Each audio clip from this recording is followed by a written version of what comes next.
Breaking: King Charles has just demanded answers over Sir Keir Starmer's shocking tax U-turn, and London is holding its breath. It's 8:43 a.m., and the streets around Buckingham Palace are slick with rain, reflecting the flashing lights of news vans. Gravel crunches under hurried footsteps. Courtiers whisper behind closed doors. Somewhere, a phone rings, but no one picks up.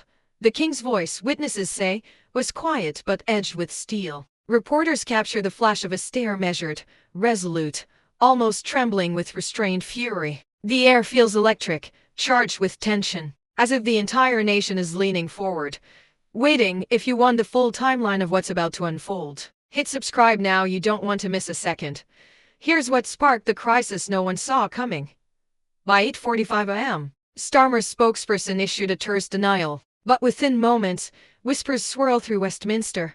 Private memos leaked, advisors panicked, ministers called for explanations. What happened in the next 47 minutes would shock the world, and not just the political world, but the monarchy itself. Stay with us, we'll break it down. At first glance, it seems impossible. King Charles, a constitutional monarch, stepping into a storm of fiscal policy. Yet for months, tension has been quietly building behind the polished walls of Westminster. Sir Keir Starmer, now Prime Minister, has navigated a series of high-stakes decisions, choices he once vowed would never touch the public's pockets. Labour's return to power promised stability. Voters believed they were getting a leader known for pragmatism, for careful calculation, for measured steps. Starmer's manifesto had been clear: no increase in income tax, national insurance, or VAT. Millions breathed easier, thinking the government would shield them from the harshest edges of austerity. Critics called it cautious, centrist, safe. Supporters called it a pledge they could trust, but behind closed doors, reality painted a different picture. The Chancellor, Rachel Reeves, warned of a growing financial black hole. Public spending was climbing faster than projections. Inflation nipped at everyday families. Emergency services screamed for funding. Sources say Starmer and his inner circle debated the impossible: how to honor manifesto promises while keeping the nation solvent.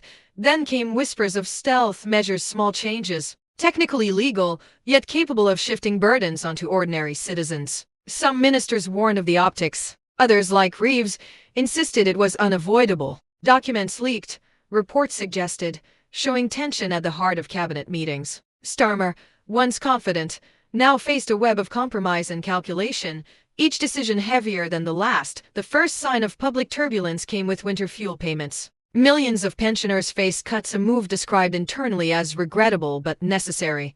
Outrage was immediate. The press erupted. Opposition MPs called it cruel. Starmer defended it quietly, citing budget constraints, but the damage was done. Critics within his own party whispered about open warfare in the cabinet. The Prime Minister, sources say, had begun questioning his own path. And then came the reversal. Within weeks, Starmer quietly extended benefits again, citing better-than-expected economic figures. The U-turn, though framed as responsible governance, was seen by many as weakness. Backbenchers grumbled. Labour's base felt betrayed. The press pounced. The Prime Minister's careful image, cultivated over years, cracked. Amid all this, King Charles watched from the sidelines. Not officially.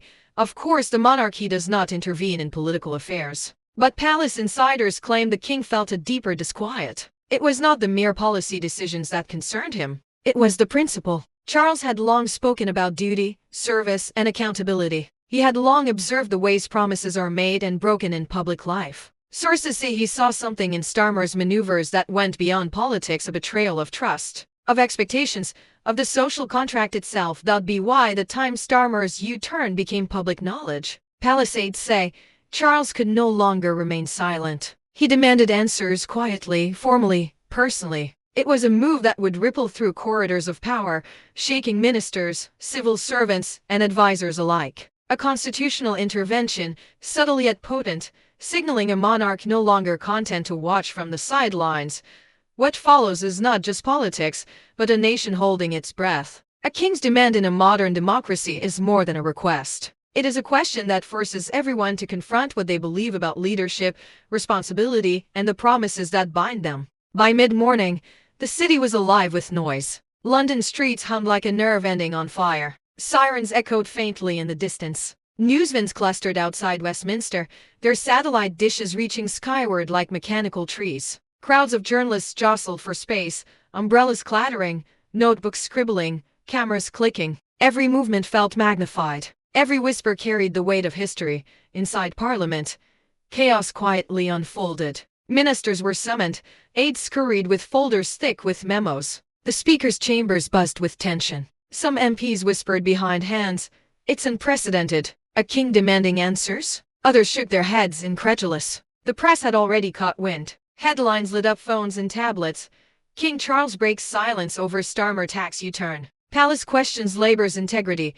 Monarchy enters political storm. Social media flared tweets, reels, clips, and threads multiplied like wildfire on the streets. Ordinary Londoners felt the tremors. A retired teacher, Anne Murray, told reporters, "I've voted for Starmer, but now I feel like I don't even recognize him." How do you trust a leader who flips overnight? A taxi driver muttered about promises made and broken, shaking his head as his meter ticked up. Children squinted at television screens in corner shops, oblivious but drawn into the tension surrounding their parents inside the palace. Courtiers said the king remained calm, composed. Yet his aides noted an undercurrent of urgency. Sources claim Charles demanded full transparency, minutes of cabinet meetings, internal memos, a timeline of decision-making. Every document, every email, every conversation mattered. Even whispers could ignite another flame. Journalists rushed to capture the drama. One political correspondent speaking on live feed said,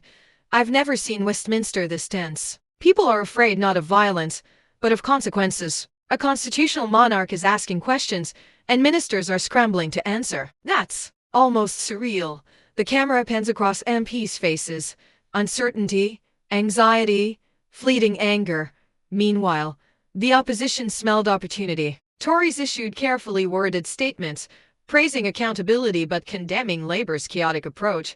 Social commentators echoed the sentiment, Starmer's image as a steady hand now frayed. Some pundits speculated that the king's intervention could accelerate a leadership crisis inside Labour. The rumour mill churned relentlessly. Every corridor, every hallway in Westminster carried the weight of speculation. Public protests began to emerge by noon. Outside Downing Street, a small crowd of pensioners held placards reading, "Promises matter," and "Starmer, keep your word," chants echoed. "Accountability now. Accountability now." Reporters captured the scene. The rhythm of shouted slogans blending with distant sirens, with camera clicks, with the muted tension of a city unsure of its next heartbeat at the same time. Social media was ablaze with contrasting voices. Supporters of Starmer defended his actions, insisting economic realities forced his hand. Critics called him untrustworthy, inconsistent, even reckless. Hashtags multiplied. Hashtag King speaks. Hashtag Starmer U-turn. Hashtag trust broken. Memes exploded, some depicting Starmer scrambling with papers, others showing the king as a silent, watchful force. The cacophony of the digital sphere mirrored the chaos on the streets and inside Parliament. Inside Number 10, aides worked frantically to craft a narrative. Officials leaked selective briefings, attempting to shade the story before the king's intervention became a symbol of political unrest. Sources suggested cabinet meetings stretched longer than usual. Phones rang endlessly. Couriers rushed with printed statements. The Prime Minister reportedly grew pale, his usual calm replaced with tension lines etched across his forehead. By early afternoon, the palace statement, brief but pointed, was released. The king has requested full clarity regarding recent government tax policy reversals. He trusts this matter will be addressed in a manner befitting the responsibilities of public office. The phrasing was measured, but the subtext was clear. Scrutiny had arrived at the highest level. Ministers whispered that no one had anticipated this level of intervention. Even in private, the media narrative hardened. Broadcasts replayed footage of the king's private entrance to Buckingham Palace, his car gliding silently along the wet pavement. Reporters speculated, did Charles call Starmer personally? Did he confront cabinet members? Witnesses said aides had been told to expect a full and frank discussion. Analysts debated whether this was symbolic, procedural, or the beginning of a constitutional standoff. Citizens across Britain followed with bated breath. In Manchester, a cafe owner described the scene. People are glued to their phones. Everyone's talking about it. It's like we're watching history happen. In Edinburgh, university students debated online. Was the king overstepping? Was Labour failing the people? Was trust in politics irreparably damaged? By mid-afternoon, the tension had reached a crescendo. Leaks suggested ministers were meeting behind closed doors, some demanding urgent clarification. Some insiders whispered about resignations. Reports emerged of private phone calls from Starmer to allies in the business community, desperate to reassure markets and citizens alike. Every move, every counterstatement, every leaked memo was magnified, dissected, replayed on the streets. Reporters captured it all, the mixture of fear, confusion, and awe. Ordinary Londoners paused mid-step as cameras rolled, asking each other in hushed tones, "What does this mean for the country?" A sense of uncertainty settled like fog over the city, pressing into the air, into the sounds, into the heartbeat of the nation. By late afternoon, the storm had spread beyond London. Regional newspapers carried the headlines, radio broadcasts dissected each word of the King's statement, social media carried live clips of debates inside and outside Parliament. Every conversation, every whisper, every tweet reinforced one fact: Britain had entered a day of reckoning. And yet, beneath the public clamor, behind the flashing cameras and the shouted slogans, a quieter, more urgent drama unfolded. Inside Buckingham Palace, advisors said the King prepared for a meeting that could redefine the relationship between the monarchy and the Prime Minister. Reports suggest aides warned it could either restore order or ignite a crisis no one had imagined. By 5:17 p.m., the stage was set. London held its breath. The nation was watching. And somewhere, in the corridors of power, the first dominoes of confrontation were poised to fall. It was 6:03 p.m. when the first official notice came. A summons from Buckingham Palace to Downing Street. A private meeting, King Charles requesting Starmer's presence. Couriers say the envelope was thick, embossed with the royal crest. Its contents simple but unmistakable: clarity. Now, reporters outside number 10 caught a fleeting glance of aides carrying it. Cameras snapping like gunfire. Inside, the Prime Minister's office was tense beyond precedent. Starmer sat behind his polished oak desk, hands steepled, jaw tight. Advisors whispered options, draft statements, contingency plans. But Starmer, usually composed, felt the weight of centuries pressing on his shoulders. For the first time, he admitted to himself the situation was beyond ordinary politics. By 6:17 p.m., Starmer arrived at the palace. A steady drizzle had begun, soft against the marble of the forecourt, slick on the wet flagstones. The King waited inside the council room, staff saying nothing, allowing only silence to fill the space. Footsteps echoed, then stopped. Charles looked up, his expression measured, almost gentle yet ice-cold, unyielding. He looked at the cameras and said nothing, a witness said later. But when the door closed, his voice cut through the quiet. "This ends tonight." For 37 minutes. Sources report, the conversation was private, intense. Starmer attempted explanation: economic pressures, the need for budgetary balance, unavoidable compromises. The King listened, interjecting only occasionally. Every sentence weighed with moral authority. Each pause stretched, as if time itself was waiting for a verdict. One aide later told reporters, "It was like watching two centuries collide, the modern government and the monarchy, facing the same moral question from entirely different perspectives." At 6:55 p.m., voices reportedly rose. Starmer defended his U-turns, citing parliamentary votes, committee recommendations, public finance constraints. But Charles, sources say, leaned forward, palms on the table, eyes locked, delivering the words that stunned those who would later report them. Promises are not just words. They are bonds to the people, to the nation, to history itself. You cannot govern without honor. The room fell silent. Starmer, witnesses claim, nodded, his usual confidence shaken. The King's words had pierced beyond politics, beyond party lines. The confrontation, though private, carried a resonance that would ripple across the country. Outside, cameras captured the first glimpse of movement. The King exited the council room alone, aides flanking him, each step measured. A photographer whispered that Charles' face bore a rare tension, restraint, purposeful, yet unmistakably resolute. At 7:15 p.m., Starmer emerged, pale but composed. Journalists swarmed, shouting questions, cameras flashing like staccato lightning. "Prime Minister, are you changing policy again? Did the King intervene?" Starmer paused. His voice, measured but tired, carried through the courtyard. Discussions were held. "Clarity is paramount. We will ensure our actions align with the trust placed in us by the British people. But witnesses say it was the next 20 minutes that stunned officials. A palace aide, speaking off the record, described a private leak. Documents marked internal reflection showed Starmer agreeing to review all future fiscal pledges with heightened transparency. Some ministers whispered that it was a de facto acknowledgement. The monarchy had demanded accountability, and the Prime Minister had accepted. Meanwhile, the press and public exploded. Live broadcasts replayed every angle, every word, every paused moment outside the palace gates. Social media algorithms amplified speculation, conjecture, and commentary. Hashtags surged. Hashtag King Charles confronts. Hashtag Starmer under fire. Hashtag Promise Matter.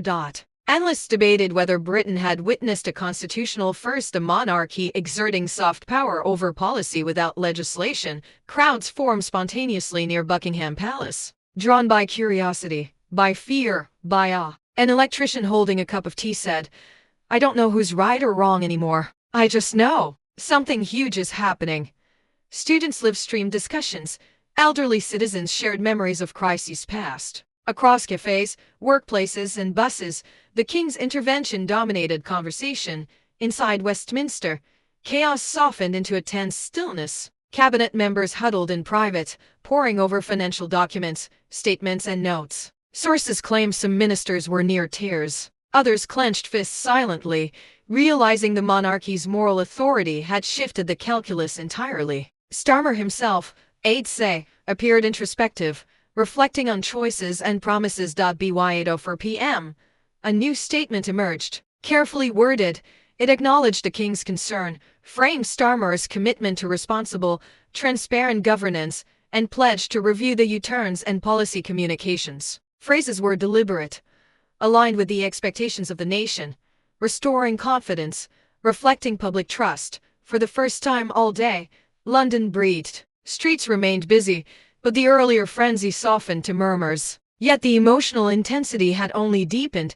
The King had spoken, Starmer had listened, and the nation had watched. And then, at 8:17 p.m., a revelation leaked that would mark the climax of the confrontation. Sources claim confidential cabinet emails were inadvertently released to select journalists. They showed that Starmer had, in fact, considered more sweeping tax adjustments than publicly admitted. The King, according to palace insiders, had known and had forced the Prime Minister to commit to transparency. The documents circulated rapidly online. The public, now aware of the private stakes, reacted with shock, outrage, and awe. Some praised the King for moral clarity. Others debated the implications for constitutional monarchy. Politicians scrambled for comment, while analysts dissected every line of the leaked emails. Every phrasing in the palace statement, the final image of the day, captured by photographers, summed the confrontation perfectly.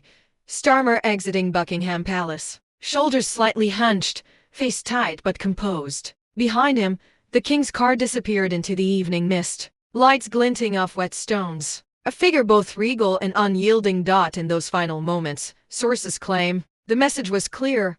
The confrontation had ended, but its reverberations were only beginning. A Prime Minister's decisions were no longer private calculations alone. They were under the quiet, unyielding gaze of a monarch determined that promises once made could not be casually broken. Night fell over London like a velvet curtain, and with it came an eerie, reflective quiet. The streets, still glistening from earlier rain, were nearly empty. Newsvans idled silently, their cameras facing darkened buildings. The chatter of the day had faded into murmurs, replaced by the distant hum of traffic and the occasional footstep echoing off cobblestones inside Buckingham Palace. The King's chambers were lit softly, shadows stretching across polished floors. Aides spoke in whispers, courtiers moved like ghosts. Charles himself stood by a window, gazing at the city below. The Thames shimmered faintly in the night, each ripple reflecting streetlights, as if the city itself were holding its breath. Reporters outside speculated endlessly, but no one could truly know what passed through those walls.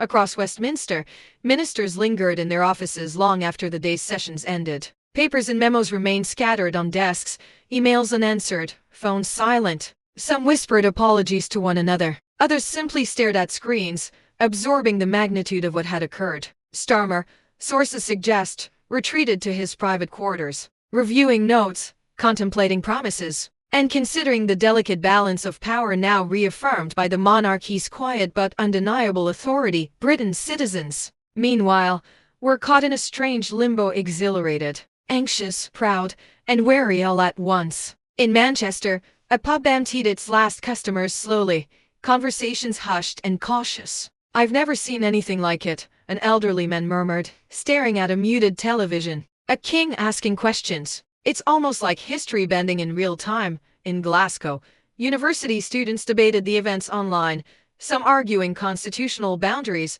others praising moral courage. Social media was quieter now, but the echoes of hashtags and trending discussions still lingered like footprints across the digital landscape. For journalists, the story didn't end. It merely transformed. Analysis, reflection, and commentary replaced live reporting. Experts spoke of a constitutional precedent quietly set, a moral reckoning enacted without legislation or decree. The image of a king holding a prime minister accountable, not with power of law but with the authority of conscience and legacy, became the symbol of the night.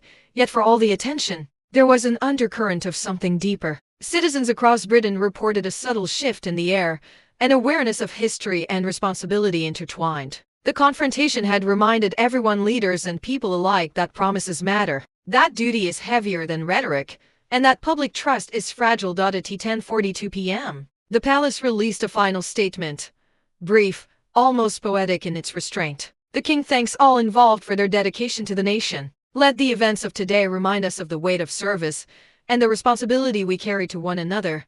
No commentary, no politics, only reflection. The words hung over the country like a gentle echo, soft yet resonant. As midnight approached, London streets emptied further, leaving only the occasional taxi, the distant siren, and the soft hum of streetlights. Somewhere in the suburbs, families sat quietly, absorbing the day, considering what it meant for their lives and their leaders. Conversations that had erupted in the morning about policies and leaks now drifted into philosophy, leadership, integrity, trust. Inside the corridors of Westminster, some ministers reportedly lingered, writing notes to themselves, promises made, decisions reconsidered, mistakes acknowledged. The day had left its mark not only on the Prime Minister but across government, reminding each participant that power is inseparable from accountability.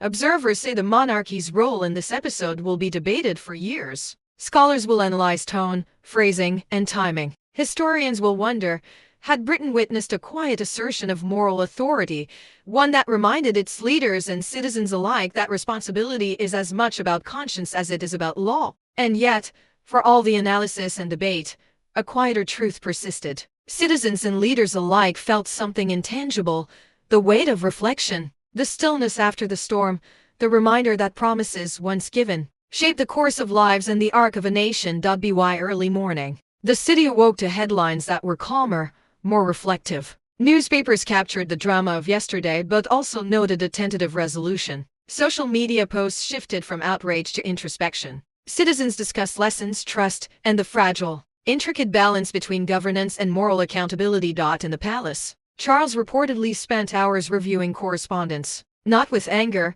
but with a sense of duty fulfilled. He had acted, yes, but carefully, quietly, in service of principle rather than spectacle. Observers suggest this moment will define his reign as much as any coronation or speech, not for bold gestures, but for the moral clarity he demanded of those who govern. Across Britain, ordinary life returned, though not unchanged. The hum of buses, the chatter in shops, the flicker of streetlights all carried a trace of what had passed. Citizens, ministers, journalists, and historians alike felt it. A quiet, enduring reminder that accountability matters, that integrity shapes leadership, and that even the most powerful must answer not only to law but to conscience. As the night deepened, silence settled over the city. A lone owl called in the distance. The Thames flowed steadily, reflecting the moon's pale light. Somewhere, a family asleep in a modest home dreamed of the events they had witnessed. Somewhere, a student reflected on the delicate balance of power and morality. Somewhere, the king stood at his window, observing the quiet streets, perhaps imagining the echoes of history stretching far into the future. And then, as the clock struck the early hours, it became clear Britain had witnessed more than a political confrontation. It had glimpsed the quiet, potent force of principle. And in that stillness, one truth lingered unspoken but unmistakable. The weight of promises is the weight of history itself.